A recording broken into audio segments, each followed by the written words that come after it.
اس میں اللہ تبارک و تعالی قرآن کی اہمیت کے بارے میں بیان فرما رہا ہے کہ قرآن ہے کیا، اس کی قدر و منزلت ہے کیا۔ یہ کوئی معمولی کتاب ہے کہ جو ہم نے صرف یہ دل میں مان کر کہ کتاب اللہ کی کتاب ہے، برکت والی کتاب ہے، عظمت والی کتاب ہے، تو ہم نے اپنے گھر میں سب سے اونچی جگہ اس کے لیے بنائی تاکہ اس کو سب سے اونچی جگہ پر رکھا جائے۔ یہ تو ہم تسلیم کرتے ہیں کہ اس کی اہمیت بہت ہے، یہ بڑی قدر و منزلت والی کتاب ہے، بڑی عظمت والی مرتبے والی کتاب ہے، اسی لیے ہم اس کو دوسری کتابوں سے مختلف جگہ پر اور اونچی جگہ پر رکھتے ہیں، چاہے وہ گھر ہو، چاہے ہمارا آفس ہو، چاہے ہماری دکان ہو۔ یہاں تک تو ہم اس کی قدر کرتے ہیں، لیکن اس کے بعد اس کی قدر کو مانتے ہوئے اس کو پڑھنے کی اور اس کو سمجھنے کی کوشش نہیں کرتے۔ یہ آیت کریمہ جو سورہ حشر کی ہے، اگر اس آیت کریمہ کو آپ پڑھیں اور صرف سمجھنے کی کوشش کریں کہ اس میں اللہ تبارک و تعالی جو بیان فرما رہا ہے اس کا مقصد کیا ہے، اگر اس مقصد کو آپ پالیں گے تو پھر آپ اس کتاب کی جو اللہ کا پاک کلام ہے اس کی حقیقت کو پالیں گے کہ اللہ تبارک و تعالیٰ کیا فرما رہا ہے قرآن میں کہ لو اگر انزلنا، ہم نازل فرماتے ھذا القرآن، اس قرآن کو، علی جبل، پہاڑ پر، رأیتہ، تو تم دیکھتے کہ وہ قرآن، وہ پہاڑ جو ہے خاشعا متصدعا من خشیت اللہ، کہ وہ پہاڑ اس کی ہیبت سے، اس کی قدر سے، اس کی منزلت سے وہ پہاڑ ریزہ ریزہ ہو جاتا، روئی کی گولے کی طرح جو ہے وہ اپنی جگہ سے اڑنے لگتا۔ یہ اس کتاب کی اتنی قدر و منزلت ہے، اس کتاب کی اتنی اہمیت ہے کہ اگر اللہ تبارک و تعالیٰ خود بیان فرما رہا ہے کہ اگر میں اس کتاب کو کسی پہاڑ پر نازل فرما دیتا۔ اب میں آپ سے پوچھتا ہوں کہ پہاڑ دکھنے میں کتنا بڑا ہے، کتنا مضبوط ہے، تو پہاڑ زیادہ مضبوط ہوا یا انسان کا دل زیادہ مضبوط ہوا؟ تو جواب آئے گا نہیں، پہاڑ زیادہ مضبوط ہے، پہاڑ زیادہ مضبوط ہے۔ لیکن یہ جواب غلط ہے، پہاڑ مضبوط نہیں ہے، آپ کا دل مضبوط ہے، لیکن ہم نے اس دل کو مضبوط کیا نہیں ہے۔ اگر اس دل کو مضبوط کر لیں تو یہ آپ کا دل پہاڑ سے بھی زیادہ مضبوط ہو جائے گا۔ اللہ تبارک و تعالیٰ کیا بیان فرما رہا ہے کہ اس قرآن کو، اے مومنو، اے میرے بندو، یہ کتاب میں نے تمہیں عطا فرمائی ہے، اس کتاب کو تم پڑھتے تو نہیں ہو پورے سال، رمضان آتے ہیں تو بس یہ جو ہے دوڑ لگی رہتی ہے کہ کسی طرح ایک بار قرآن ختم کر لیں، 2 بار قرآن ختم کر لیں، 3 بار قرآن ختم کر لیں، اس دوڑ میں رہتے ہیں۔ کیوں؟ کہ اس کا ثواب مل جائے۔ یہ ثواب فقط ثواب لینے کی کتاب نہیں ہے، یہ ذالک الکتاب لا ریب فیہ ھدی للمتقین، یہ تمام تر شک و شبہ سے پاک کتاب ہے اور پرہیزگاروں کے لیے ہدایت ہے۔ اب صرف پڑھ کر دم کر لینا، کیا اس سے ہدایت مل جائے گی؟ ہمیں نہیں ملے گی۔ یہ تو اللہ تبارک و تعالیٰ کا ہم پر احسان ہے کہ اللہ نے ہمیں وہ کتاب نازل فرما دی کہ جس کو ہم اگر صرف وضو کی نیت سے، وضو سے ثواب کی نیت سے جس کو ہم صرف دیکھیں تو اللہ تبارک و تعالیٰ اس پر اس کا اجر عطا فرما دیتا ہے. صرف دیکھنے پر کہ آپ نے قرآن کو دیکھا، اس کی زیارت کی، اللہ تبارک و تعالیٰ نے آپ کو اس کا اجر عطا فرما دیا. تو جس کتاب کو دیکھنا اتنا ثواب ہے تو اس کتاب کو پڑھنا کتنا ثواب ہوگا؟ ظاہر سی بات ہے پڑھنا دیکھنے سے زیادہ ہی ثواب ملے گا اس کا. تو جب جس کتاب کو دیکھنا اور پڑھنا اتنا ثواب ہے تو جب آپ اس کتاب کو ترجمے کے ساتھ پڑھیں گے تو پھر کتنا ثواب ہوگا؟ ظاہر سی بات ہے کہ اس سے زیادہ ثواب ہوگا.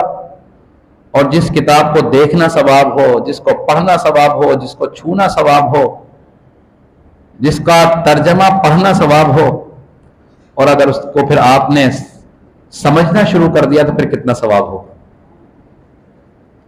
اللہ بھی یہی چاہتا ہے نا کہ اس کو قرآن کو سمجھیں. سمجھیں گے کیسے؟ کیا صرف ثواب کی نیت سے روز ایک سپارہ پڑھ لیا، 2 سپارے پڑھ لیے، اس سے قرآن سمجھ میں آئے گا؟ نہیں سمجھ میں آئے گا. قرآن جب ہی سمجھیں گے کہ جب قرآن کو ترجمے کے ساتھ پڑھنے کی کوشش کریں گے، اس کے مطالب کو، اس کے مفاہیم کو سمجھیں گے. اور یاد رکھیں جب بھی آپ قرآن کو پڑھیں گے، جتنے بڑے بڑے علماء کرام ہیں، جتنے بڑے بڑے علماء کرام ہیں، یہ جتنی بار بھی بیان کرتے ہیں، آپ ان کی محفل میں، ان کی مجلس میں جا کے بیٹھیں تو اگر یہ 100-150 بار بھی اگر کسی آیت کا ترجمہ، اس کا مفہوم بیان کر رہے ہوں گے، تو اگر 201 مرتبہ بھی بیان کریں گے تو ان سے پوچھو تو یہ کہیں گے کہ یار اس دفعہ میں نے جب اس آیت کو پڑھا تو ایک نئے انداز سے اللہ تبارک و تعالی نے مجھ پر جو ہے اپنا کرم فرما دیا، ایک نئے انداز سے. تو یہ اس کلام کی حکمت، یہ اس کی فضیلت ہے کہ آپ جتنا اپنا دل، اپنا ذہن کھول کر اس کتاب کو پڑھیں گے اتنا ہی اللہ تبارک و تعالیٰ آپ کے ذہن کو اور کشادگی عطا فرمائے گا. تو جس کو پڑھنا ثواب، جس کو دیکھنا ثواب، جس کو چھونا ثواب سمجھ لیا، اور اس کے بعد اگر آپ نے عمل کر لیا تو کیا ہی بات ہے. اور پھر جب عمل کر لیا خشوع و خضوع کے ساتھ، اخلاص کے ساتھ، تو پھر اللہ تبارک و تعالیٰ نے جو فرمایا کہ ھدی للمتقین، تو پھر آپ اس منزل پر پہنچ گئے کہ وہ کتاب ہے جو تمام تر شک و شبہات سے پاک ہے اور متقین کے لیے ہدایت ہے. سمجھ لیا، سمجھ کر عمل کرنا شروع کر دیا، اور جب عمل کیا اور اللہ تعالیٰ سے یہ دعا کی تو اللہ تبارک و تعالیٰ جو کچھ بھی تو نے اس میں بیان فرمایا ہے حق اور سچ کے ساتھ اس پر عمل کرنے کی توفیق عطا فرما، تو پھر آپ اس مرتبے پر، اس منزل پر پہنچ جائیں گے کہ جو اللہ تبارک و تعالیٰ کا مقصود ہے. اللہ تبارک و تعالیٰ کا مقصد بھی یہی ہے کہ قرآن کو اس طرح پڑھیں. سمجھنے کے قرآن کے کتنے حقوق ہیں؟ 5. آپ کے بھی حقوق ہیں، میرے بھی حقوق ہیں، والدین کے بھی حقوق ہیں، بچوں کے بھی حقوق ہیں، بیوی کے بھی حقوق ہیں، ہمسائے کے بھی حقوق ہیں. سب کے ہی تو حقوق ہیں. دنیا میں انسان آتا ہے تو حق کے ساتھ آتا ہے، حق آپ نے دینا ہے. اللہ نے فرمایا میرا حق ہے وہ میں جانوں، لیکن اگر کسی انسان کا حق نہیں دیا تو جب تک انسان نہیں معاف کرے گا اس کا حق بخشو گا نہیں. سامنے لا کے کھڑا کر دیا جائے گا کہ یہ کھڑا قیامت کے دن بخشوا لو، اگر اس نے بخش دیا میں بخش دوں گا. تو قیامت کے دن تو آپ کا سگا باپ نہیں بخشے گا، سگی ماں نہیں بخشے گی، تو وہ کیسے بخشے گا؟ تو لہٰذا اس کے بھی حقوق ہیں. اور کتنے حق ہیں اس کے؟ 5 حق. سب سے پہلا اس کو یقین کرنا کہ یہ اللہ کی پاک سچی کتاب ہے، یہ یقین کے ساتھ. اس کے بعد اس کو پڑھنا، اس کو سمجھنا. پہلا یقین کرنا، دوسرا پڑھنا، تیسرا سمجھنا، اور چوتھا عمل جو ہے حق ہے اس کا، اس پر عمل کرنا. یہ 4 حق ہو گئے جو آپ کی اپنی ذات سے متعلق ہیں. آپ نے اس کو اللہ کی پکی سی کتاب مان لیا، الحمدللہ ہمارا سب کا یقین ہے کہ اللہ کی پاک کتاب ہے، اللہ کی یقین. وہ الگ بات ہے کہ ہمارا عمل اس پہ جو ہے وہ کمزور ہے، لیکن الحمدللہ یہ ہمارا یقین ہے پکا کہ اللہ کی پاک کتاب ہے. ہمارے نبی نے فرمایا. یہی تو غیب ہے. کون کہتا ہے حضور کو غیب کا علم نہیں ہے؟ تمہیں کیسے پتا اللہ کی کتاب ہے؟ تمہیں اللہ نے ڈائریکٹ بتایا؟ نہیں بتایا، حضور نے بتایا، تو یہ تو غیب تو تھا جو حضور نے بتایا، پھر کہتے ہو حضور کا غیب کا علم نہیں ہے۔ تو ہمارا یقین ہے اگر اللہ کی کتاب ہے، جب ہم نے ان 4 حقوق پر عمل کر لیا تو اب 5واں حقوق ہے کہ آپ نے یقین بھی کر لیا اللہ کی کتاب ہے، پڑھنا بھی شروع کر دیا، سمجھنا بھی شروع کر دیا، عمل کرنا بھی شروع کر دیا، تو اب آپ اس منزل پر پہنچ گئے، اس منصب پر پہنچ گئے کہ اب آپ قرآن کی تعلیم کو لوگوں کے لیے عام کر دیں، لوگوں کو سمجھانا شروع کریں۔ خود اگر عالم دین ہے تو لوگوں کو خود سمجھائیں، نہیں ہے تو لوگوں کے لیے اس طرح کے مواقع بنائیں کہ لوگ قرآن کی تعلیم کو سیکھیں۔ جیسے مدارس مختلف چل رہے ہیں، مساجد کے اندر دروس قرآن ہوتے ہیں، بچوں کو قرآن پڑھایا جاتا ہے، سمجھایا جاتا ہے۔ جیسے الحمدللہ ہماری مسجد میں سالہ سال سے بچوں کا مدرسہ قائم تھا اور ہے الحمدللہ، لیکن پچھلے سال سے الحمدللہ ہمارے ہاں خواتین کا مدرسہ بھی قائم ہوا ہے، اور اس بات کو دیکھتے ہوئے آپ کی خواتین کا ذوق اور شوق آپ کو جو ہے نظر سامنے محسوس ہوگا کہ الحمدللہ 50 سے زائد خواتین یہاں پر تعلیم حاصل کر رہی ہیں، جو قرآن کو پڑھنا صحیح ادائیگی کے ساتھ پڑھنا بھی سیکھ رہی ہیں، اور ان کے جو مسائل ہوتے ہیں فقہی مسائل جو عام طور پر نہیں پوچھ پاتی، تو الحمدللہ اچھی معلمہ ہم نے یہاں پر انتظام کیا ہے جو ان کو مسائل بھی سمجھاتی ہیں۔ تو آپ کے لیے بھی دروازے کھلے ہیں کہ اپنی خواتین جو نہیں آپ جو ہے قرب جواہر میں رہتے ہیں تو ہمارے مدرسے میں، اس کا نام فاطمۃ الزہرا ہے، وہاں پر ایڈمیشن کرائیں، اور بہترین ماحول ہے وہاں پر۔ تو لہٰذا 5واں اس کا حق کیا ہے کہ لوگوں تک اس کی تعلیم کو عام کرنا۔ آپ خود پڑھائیں، نہیں پڑھا سکتے، آپ اس طرح کے انتظامات اپنی جو ہے بدنی طور پر اپنی سخت کر کے، مالی طور پر اللہ نے آپ کو اگر دیا ہے تو اس طرح انتظام کر کے لوگوں کے لیے قرآن کی تعلیم کو عام کرائیں۔ تو یہ 5 حق ہیں، تو یہ قرآن کے 5 حق ہیں جو انسان کے ذمے ہیں، جو ہم نے ادا کرنے ہیں۔ لیکن میں آج آپ سے پوچھتا ہوں کہ آج ہم کتنے حقوق قرآن کے پورے کر رہے ہیں؟ بہت کم، بہت کم۔ صرف ہم قرآن کو یقین بھی کرتے ہیں اور ثواب کی نیت سے پڑھتے ہیں، لیکن اس کو سمجھنے کی کوشش نہیں کرتے۔ جب سمجھے نہیں تو پھر عمل کس طرح کریں گے؟ اور جب ہمارا عمل نہیں ہوگا تو دوسروں کو کیسے تبلیغ کریں گے؟ تو لہٰذا یہ قرآن کے حق ہیں۔ اب آئیے قرآن میں اللہ تبارک و تعالیٰ اس کی قدر و منزلت بیان فرما رہا ہے کہ لو انزلنا هذا القرآن على جبل لرأيته خاشعا متصدعا من خشية اللہ، کہ اگر اس قرآن کو میں پہاڑ پر نازل فرما دیتا اور اس پہاڑ کو عقل اور فہم دے دیتا تو پہاڑ اس کی ہیبت سے ذرہ ذرہ ہو جاتا، لیکن چونکہ اس کے بعد عقل فہم نہیں، اور قرآن کو اللہ تبارک و تعالی نے پہاڑ پر نہیں اتارا، حضور اقدس صلی اللہ تعالی علیہ وسلم کے قلب اطہر پر اتارا۔ تو اس سے معلوم ہوا کہ انسان کا دل قرآن سے زیادہ مضبوط ہے۔ صرف مضبوط کرنے کی دیر ہے کہ ہم نے مضبوط کس طرح کرنا ہے۔ تو مضبوط بھی قرآن ہی کرے گا آپ کے دل کو، یہ آپ کا دل قرآن سے زیادہ مضبوط ہے۔ دیکھیں اگر اس کو عقل فہم ہوتا تو اللہ نے خود فرما دیا، تو آپ کے انسان کے دیکھیں مسلمان کا بچہ قرآن کا حافظ ہے۔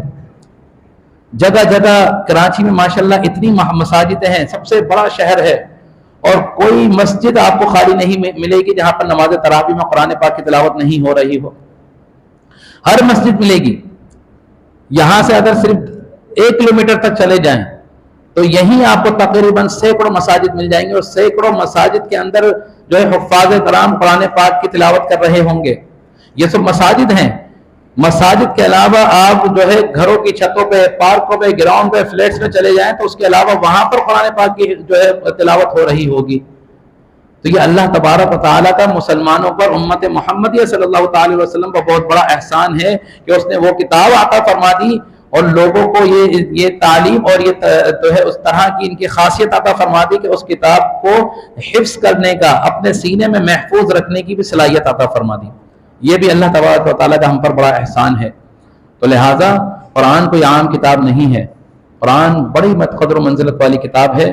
خود بھی پڑھیے، جو لوگ اب آخری عشرہ چل رہا ہے، خاص کر اعتکاف والے جو حضرات ہیں، اس دور میں نہ لگے کہ ہم نے 2 قرآن شریف ختم کرنے ہیں، 3 قرآن شریف ختم کرنے ہیں۔ یہ کوشش کیجئے کہ قرآن کو ترجمے کے ساتھ پڑھنا شروع کریں. بھلے دن میں پورے دن میں ایک رکوع پڑھیں ترجمے کے ساتھ، لیکن ترجمے کے ساتھ قرآن کہہ کیا رہا ہے. کہا نا کہ اگر آپ کو جب یہ دل چاہے کہ آپ کا دل چاہ رہا ہے کہ ہم چاہتے ہیں کہ اللہ ہم سے کلام کرے، تو قرآن ہی ہے جس کے توسط سے اللہ آپ سے کلام کرے گا.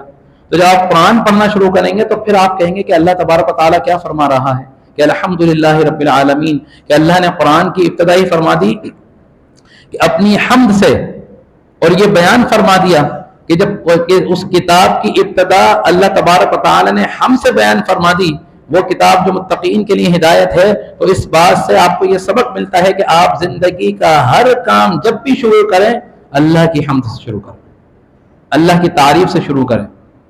اللہ کی حمد سے شروع کریں گے، اس کام میں اللہ تبارک و تعالیٰ برکت عطا فرمائے گا، وہ کام آپ کے لیے آسانی فرما دے گا.